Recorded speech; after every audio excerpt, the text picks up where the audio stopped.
Equity mutual funds के प्रकार part 2। पिछले वीडियो में हमने स्टाइल ऑफ इन्वेस्टिंग पर आधारित फंड्स की बात की थी, पर वो सब कुछ नहीं था। इन फंड्स के और भी क्लासिफिकेशंस हैं, जिनका आधार है वो कहाँ इन्वेस्ट करते हैं या किस तरह के शेयर्स रखते हैं। ये सब जानने से इन्वेस्टमेंट्स को ऑप्टिमाइज करने में मदद मिल सकती है। मान लीजिए आपको अलग अलग तरह के फ्रूट्स चुनने की आजादी मिल जाए, कई किस्म के कई पेड़ों से एक गार्डन में से एक रेगुलर फ्रूट बास्केट की कीमत पर। यही म्यूचुअल फंड्स का मुख्य आधार है, डाइवर्सिफिकेशन अपेक्षाकृत कम कीमत पर। इस सिद्धांत को बढ़ाने के लिए एक डाइवर्सिफाइड इक्विटी फंड अपना पोर्टफोलियो स्टॉक्स के मिक्स्ड बास्केट में फैलाता है। पर सुनिए, आपकी तरह कई लोगों को सिर्फ एप्पल्स पसंद हैं, जिससे एप्पल्स काफी पॉपुलर और डिमांड में हैं। इसका मतलब कई कंपनीज को भी जो एप्पल्स की ग्रोथ में मदद करने वाले इंग्रेडिएंट्स बनाती हैं, एप्पल्स की पॉपुलैरिटी से फायदा होगा।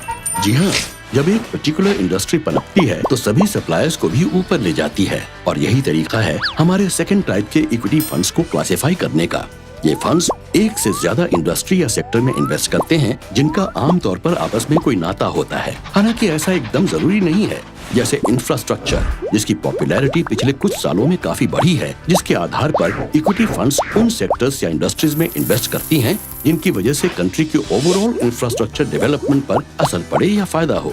हाँ, पर सच ये है कि किंग ऑफ फ्रूट्स जैसा कोई फ्रूट नहीं, और वो है मैंगो। आपने ये नोटिस किया कि कैसे सभी तरह के मैंगोस हमेशा डिमांड में रहते हैं? फिर वो अल्फांसो हो, दशहरी हो, लंगड़ा हो, दूधिया हो या मालदा, हर कोई सिर्फ मैंगो खाना चाहता है। तो शायद आपको अपना सब कुछ उसी एक ग्रैंड फ्रूट में इन्वेस्ट कर देना चाहिए। ये तरीका है सेक्टर फंड्स को क्लासिफाई करने का। इस कैटेगरी के फंड्स के इन्वेस्टमेंट्स का फोकस सिर्फ चुनिंदा इंडस्ट्रीज की तरफ होता है। उस सेक्टर की कंपनीज का पोर्टफोलियो बनाना और इन्वेस्टर को उसमें ऑफर की गई अपॉर्चुनिटीज का फायदा उठाने का अवसर देना। इनमें सबसे ज्यादा कॉमन है फार्मा, FMCG इत्यादि। और किसने कहा कि आप ये फ्रूट सिर्फ इसी गार्डन से खरीद सकते हैं? आजकल हम जिन सुपरमार्केट्स में जाते हैं, वहाँ सारी दुनिया के फ्रूट्स हैं, है ना? तो दुनिया के बाकी गार्डन्स के बारे में क्या ख्याल है? कुछ बढ़िया फ्रूट्स वहाँ भी हैं।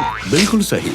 इंटरनेशनल या क्रॉस बॉर्डर डाइवर्सिफिकेशन भी काफी पॉपुलर है, जो इन्वेस्टर को अपने देश से बाहर की अपॉर्चुनिटीज का फायदा उठाने का अवसर देता है। ऊपर से डिफरेंट इकोनॉमीज और कंट्रीज में डाइवर्सिफाइड पोर्टफोलियो से फायदा भी होता है, जिससे रिस्क कम हो जाता है। अच्छा है ना? बिल्कुल। अपने सामने इतने सारे इक्विटी ऑप्शंस देखना शायद काफी कंफ्यूजिंग हो सकता है, पर उम्मीद है कि आपने सभी फ्रूट्स को अलग अलग भागों में बांट दिया होगा, हर क्लासिफिकेशन के बेनिफिट्स अच्छी तरह समझकर। इस इन्फॉर्मेशन को समय देकर अच्छी तरह रिव्यू करें, क्योंकि एक बार आप डिफरेंसेस समझ गए तो इक्विटी म्यूचुअल फंड्स में इन्वेस्ट करना बेहद आसान हो जाएगा। आशा है आपको वीडियो पसंद आया होगा। देखते रहिए और हम इन्वेस्टिंग कॉन्सेप्ट समझने में आपकी पूरी मदद करेंगे। आप चाहे तो अपनी प्रतिक्रिया हमें editor@templeton.com पर भेज सकते हैं। म्यूचुअल फंड निवेश बाजार जोखिमों के अधीन है। योजना संबंधी सभी दस्तावेजों को सावधानी पूर्वक पढ़ें।